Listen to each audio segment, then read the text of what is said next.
Well, Brian, I couldn't be more excited that you're sitting in the same room with me. Oh man, I'm so excited to be here. Oh, I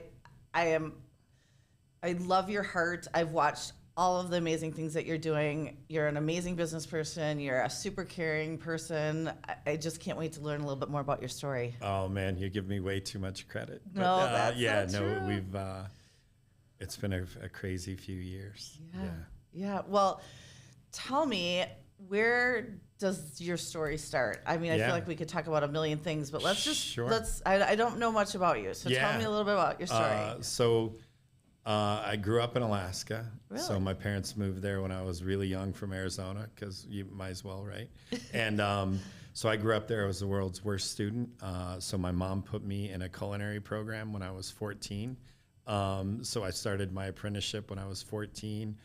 Started working in my aunt and uncle's little restaurant in Homer, Alaska called Flip's Fly-In Coffee Shop. Love it. And I was the breakfast cook. I was the grill cook.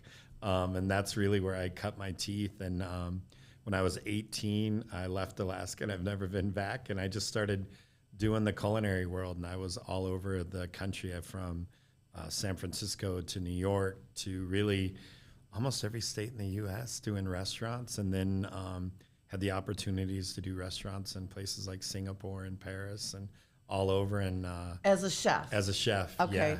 Yeah, and moved here from New York in 2012 and started New Bohemia, the craft beer and sausage place here, created Truck Park on West 7th and all of those. And then in 2019, we decided to do restaurants on our own, because when you say you want to give back most of what you make, typically corporate restaurants don't like that. So we went on our own with Purpose Restaurants in 2019.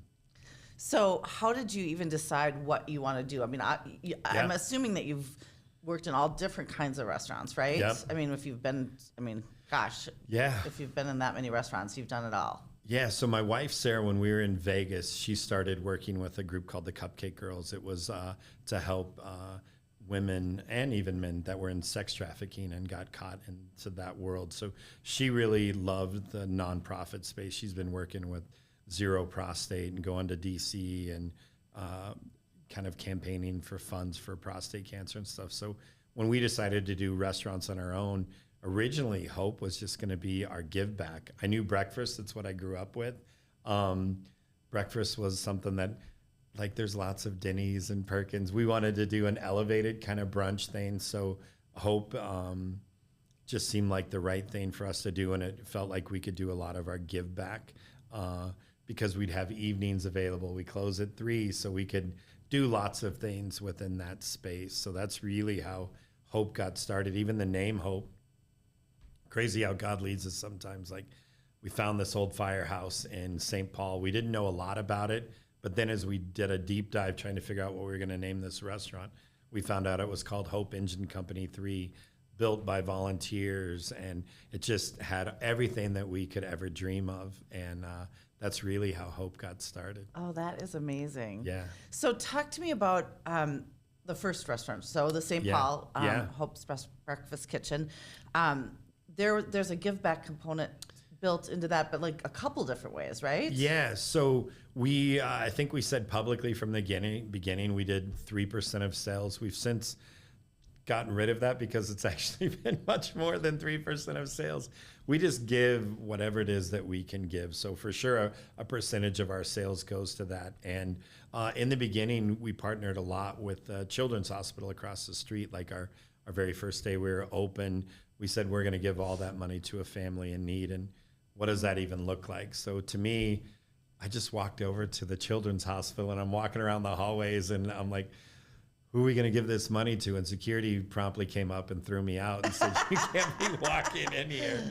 And they put me in contact with the Children's Hospital Association and said, hey, here's a better way for you to do this. So we started partnering with Shine Bright for cancer kids and Special Spaces, where we remodeled a room for a kid that just finished cancer treatment and coming home. So in the beginning, that was really, Hope was really focused on a lot of things with children's. And then as our world changed, so did what our give back looks like. And I think a week before the government shut down, we knew the world was in a tough spot. We knew schools were closed, so we knew kids weren't getting meals.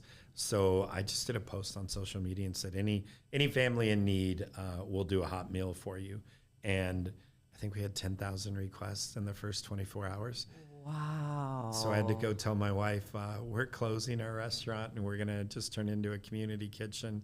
And really for us, we thought it was we're going to go bankrupt. Had only been open 6 months. We didn't have the bandwidth to pull this off. I just figured we'll go out with a bang. We'll serve as many people food as we can until we can't. And it was just crazy how so many people came on this journey with us. I mean, semi trucks of food and volunteers. And we got a check in the mail one time when I said, if we get down to 10 grand, we got to be able to pay rent before we get evicted for 3 months, and we'll close. And we had got under that. I think we were at 7,200, and a check shows up in the mail for $20,000. No return address, no anything. It just says, give hope. So many people will give us accolades. It's not us. It's this amazing community of people. And I think so many times people don't know how to help, and they don't. So if you're out there helping, they want to just walk beside you and join the help.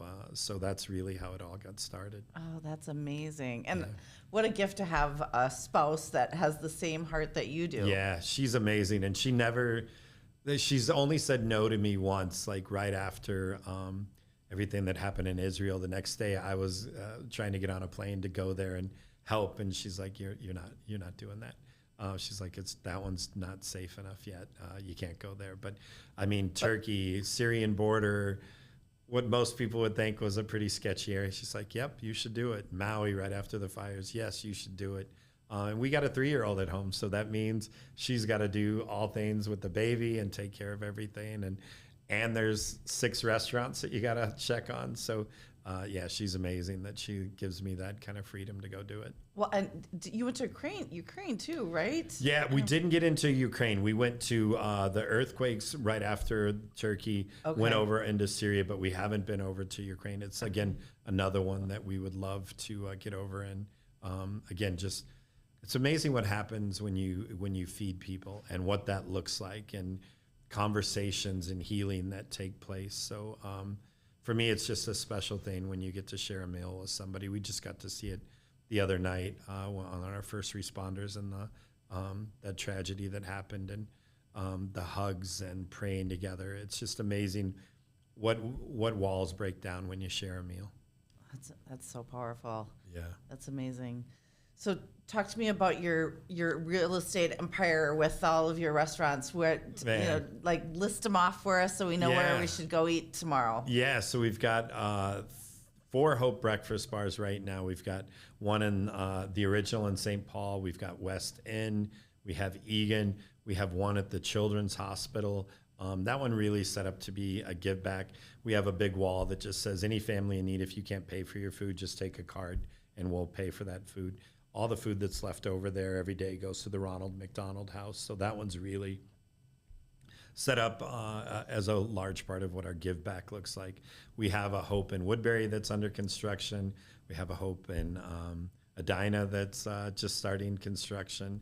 Oh, that's exciting. So we're excited for those. We've got the Apostles Supper Club in St. Paul that's right across from Excel. And then the Gnome was one of our favorite restaurants. And when we saw it closed, right before COVID hit, it had closed. And we were like, if we ever have an opportunity, and that landlord that owned the dirt there reached out to us, and I was like, yes, we want it. We love it. And again, we were able to open it kind of post-COVID with a giant patio, and everybody wanted to be outside and eat outside. It didn't matter if it was 30 degrees. They wanted to get back out and eat. Oh, that's awesome. Yeah. I actually met with the owners to list the property, and then you swooped it up before I got the listing secured. So we've been trying to buy it for a long time now. We would love to have that piece of dirt. Oh, yeah, that's great. That's great. So how do you have the energy and the time, and how do you even know what draws you to do all these different things? My faith is a huge part of what we do, and we truly believe generosity doesn't come out of abundance. Like so many people, that's the one thing I probably hear now is you have 7 restaurants, so it's easy to give. It's like, No, we gave from the very first, and we don't give out of generosity, like not out of generosity, out of abundance. Like the restaurant business is hard. This is wintertime.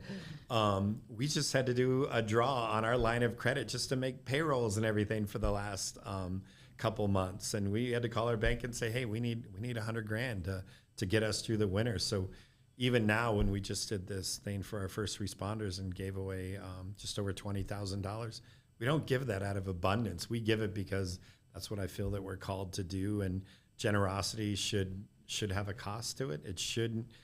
It's just, to me, it's, you don't give because it's easy. You give when it's hard, and then it makes it easier when you give when things are going well. But we believe that generosity is the first bite, not the last bite. So I think that's our biggest thing, and that's just the heart that I got from my mom. She did it when I was a kid growing up. I would see her help people. My wife, for sure. I mean, if you talk to people that knew me 5 years ago, 7 years ago in my corporate life, they may go, he's a fraud. This guy's full of it. He cussed me out. He told me whatever. I mean, Sarah's had to work on me a lot. I mean, I had a sales rep right before we opened Hope when I was in my corporate life, and I was reading this lady the riot act over the phone, and Sarah reached over and just squeezed my leg, and she goes, what if that was your daughter? What would you say to somebody that talked to your daughter like that? And it crushed me. I mean, I'll start crying now.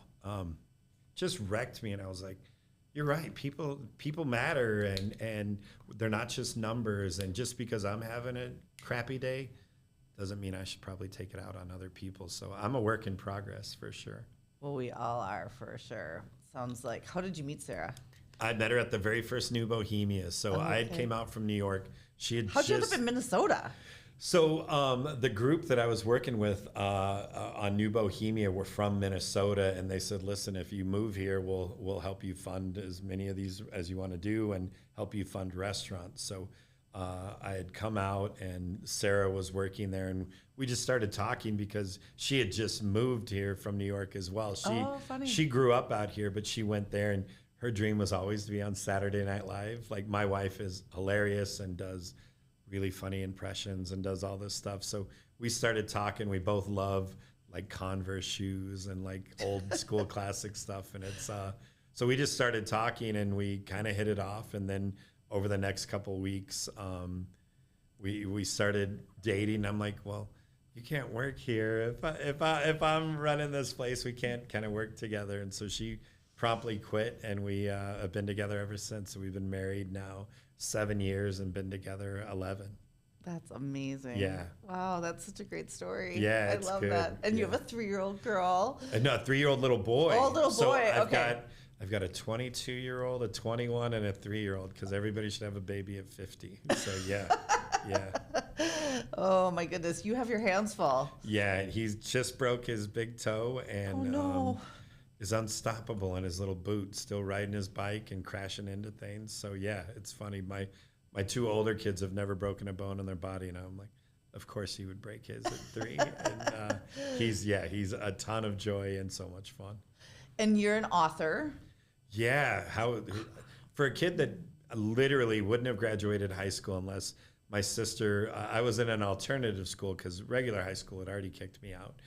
So I was in an alternative school where you would go to school, I think it was like 2 or 3 hours a day. It was called Save High School. They're literally saving kids like me. And you did all your work as an independent kind of study thing. And of course, I hadn't done any of it. And they're like, you're not going to graduate with your class unless this all gets turned in. I forgot how much money it cost me, but I know it was a lot. And my sister did all of my homework, and we turned it in, and I got to graduate. So for a guy that really struggled with spelling and punctuation and grammar, if anybody's seen my social media posts, it's terrible.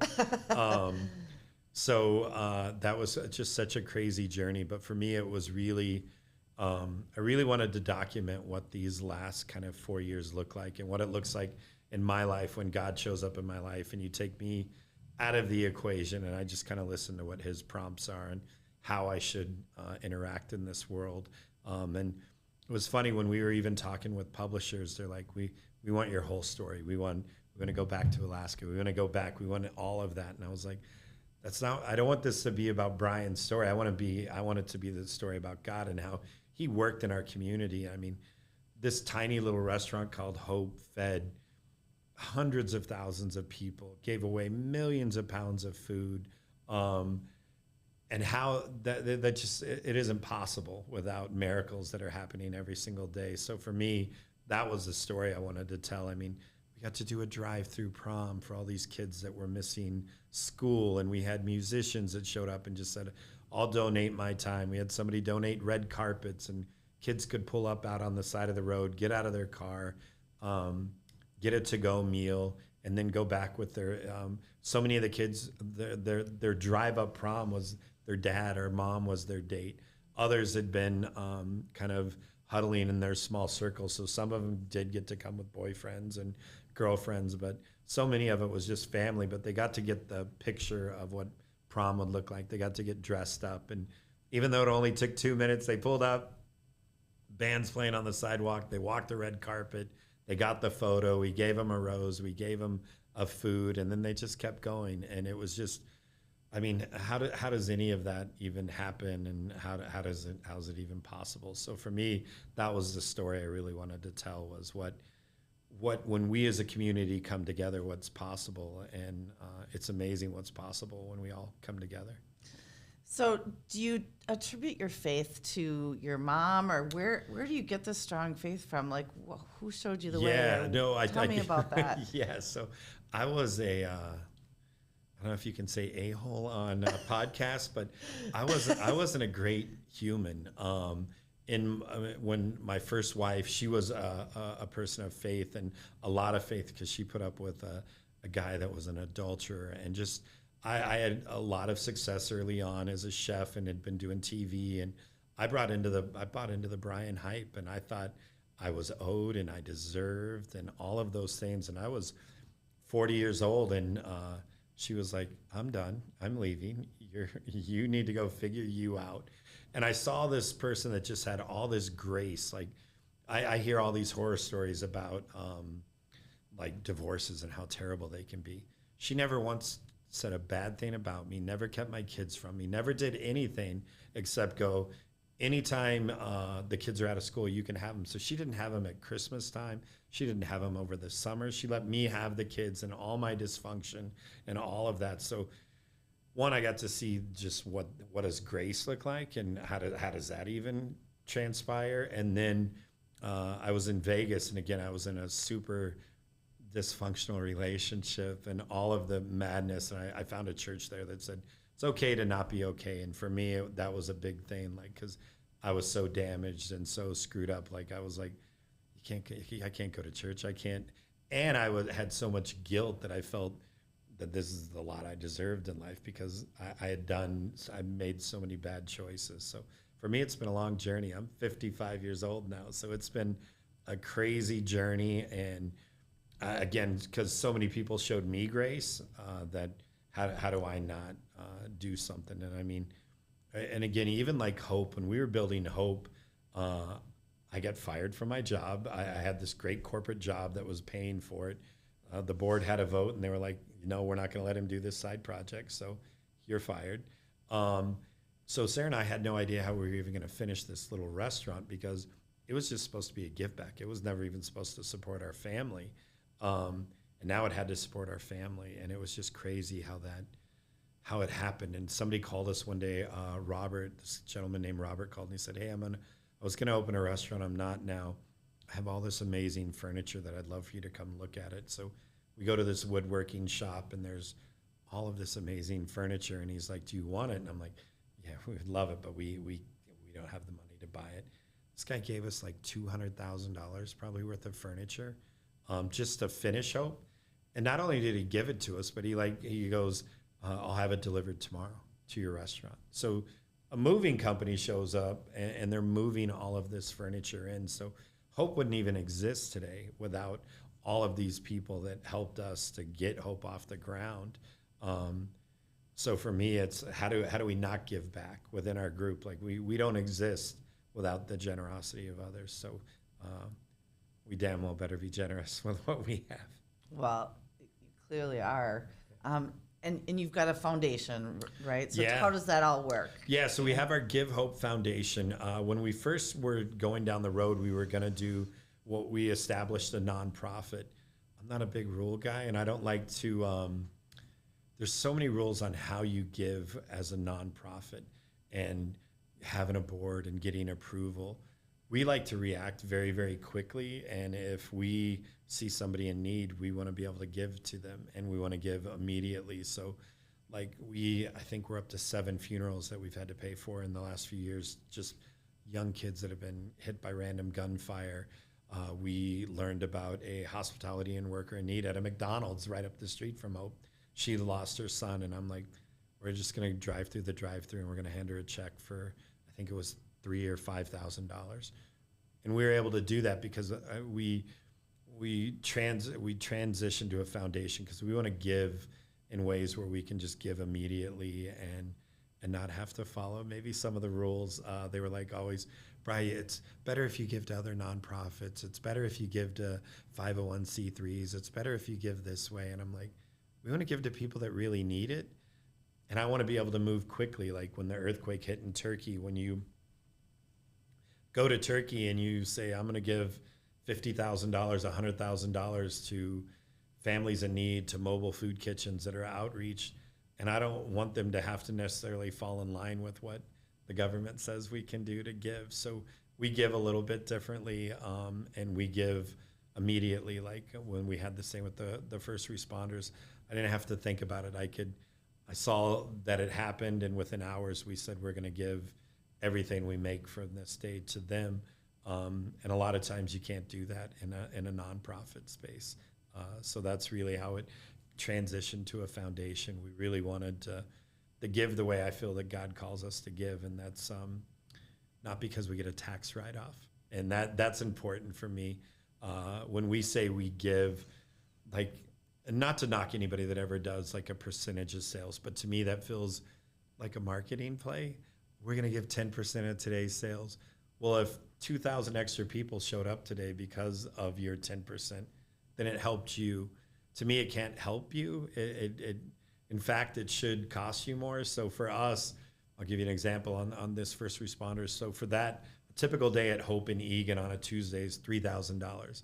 On that day, it was $20,000, up 725%.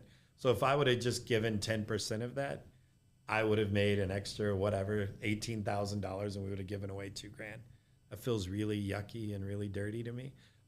So I think when we say we're going to do things like that, we got to give it all. We can't just say it can't be a marketing piece. So for us, the same thing with this nonprofit stuff. I'll have people like, well, if you're a nonprofit, I could write it off, and you could.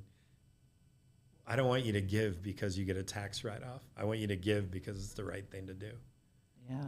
Wow. That's really powerful. Yeah. I mean, that takes a different mindset than most people have. Yeah.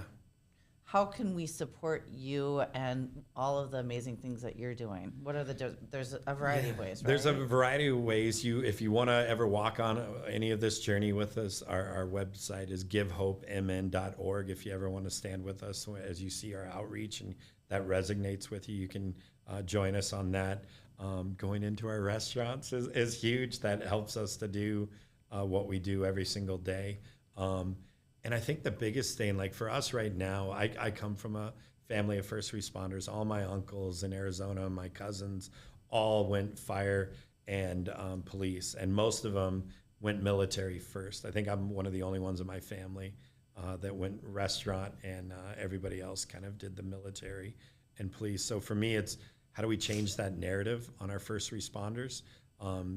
They've taken a really big shot the last few years, and I get that they're bad actors out there and stuff, but these men and women, I mean, they're heroes. There's only one person I know that gave his life for me. I'll cry. And these guys are doing it every day. I mean, these 3 guys got up and went into this. And how do we change that narrative? How do we make sure that everybody, not just today and tomorrow, but that they understand that there are servants out there that they're putting it on the line every single day for us. If I have a bad day, I get a crappy Yelp review, and maybe you send your food back to the kitchen. These guys don't come home, and that's a powerful, powerful thing. So that's really what I told our team and my wife. I'm like, if we can do anything to honor these folks over the next couple of years, it's one, just to change that narrative, because when I was speaking with some of these men and women the other day, they just looked broken, and it's, you get kicked for as long as they've been getting kicked, and then you see the ultimate sacrifice. And there's still some folks out there making stupid comments about, well, they have insurance, and why weren't they wearing a vest, or why weren't they wearing this? It's like, they gave their life for you. How about thank you, and whatever we can do, we'll stand with you. So that's really, if you want to do anything with us, I mean, that's really how we would love to see that support for those folks that are doing it. And again, we get to see them a lot of times in the morning at Hope when they're coming off of shifts. And these folks, I mean, I see the back of their car, they're like full of sleeping bags and stuff, because as they see people on the street, they're handing out sleeping bags, and they're handing out coats, and they're asking us, can you do a coat drive for us? Can you do a sleeping bag drive for us? That's what their heart is. Their heart isn't just to give you a ticket and give you a parking ticket. They chose to live a life of being a servant, and this madness about a paycheck, or they get this. It's like, no paycheck covers that kind of stress when every day when you kiss your significant other goodbye, are you going to see him again? Is that really worth 50 grand? I mean, it's insane. To me, they're true servants. So that's my soapbox. I totally agree, and I think it's amazing what they have to do and where they have to go and what they see going on in the world. They see kind of the worst of humanity, and they have to do that every day and still feel good about themselves and scared. I mean, I'd be scared. I mean, there's no way I could put myself in that position. Yeah, it's so crazy, and you see it with. The cool thing for me is I got to see first responders in Turkey going into these earthquake zones and going into places. There's no way you could have paid me any amount of money to walk into these buildings, because they're coming down around them, and they do it. I got to see it in Maui when we first landed in Maui, and all these firefighters and stuff that had flown in from other parts of the country, other parts of the world, on their own dime, just to be there and to help. And that just takes a different type of human that's willing to do that. And I see it in first responders and anywhere I've been in the world. We have a home down in Florida that got impacted by the hurricanes. So I was down there right after it happened. And when you are around that kind of devastation, the energy, it's really, so for you to go to those situations, it's heavy. I mean, you can just feel the air. You could grab the air with your hands, and the look in people's eyes is just, it's vacant. It's so traumatizing. I mean, I don't think I'd have the real appreciation for that if I hadn't seen it. And you purposely go to these areas and are around that. I mean, that's hard. Yeah, when we were in Iskenderun in Turkey, we made a conscious decision as we were talking about the relief workers that were coming after us. It's like, they can only spend 3 days there, because we just wanted them to be able to come in and get back out, because of, like you said, that how heavy it is, and how, like we always say, you got to be covered in prayer, because if you're not, when you walk into these areas, it's so much to be to take in, and you got to go back, you got to recharge, and so many of our first responders, they don't get that. That's the life. For me, I can say, we're going to go in, we're going to go for 3 days, and then we're going to go recharge, and then we're going to come back. They do it every single day. They get up, they do it every single day. So you're 100% right on that. Well, and you're doing good every single day. Try. What do you have planned for the future? How do you decide what kinds of things you're going to do, and both from a business standpoint and from a give back standpoint? Yeah, I mean, we've got a few things we're doing. I just got back from the Middle East, and we're doing some things in Spain this year. We do a lot with our church and give back, and so our goal is to help do some more cafes in other parts of the world. was really cool. We got to do one in Turkey, and when we were first opening it, we had this amazing chef that she came in, and she's like, I went to culinary school, I did all this things, and I'm like, well, why are you applying to be a barista? And she's like, because I'm not allowed to have that title here. And it's like, what are you talking about? And it's like, you're hired, you're our chef. So being able to do stuff like that in other parts of the world is really, really cool. And so I hope I get to do more of that. And then we'll just see what the world brings us. That's really what we just try to figure out, like, if something happens in our world, how do we react and react in a way that to be the hands and feet of Jesus. So, yeah. Wow. I mean, I'm just so inspired by you. And I can just feel, I mean, your grace.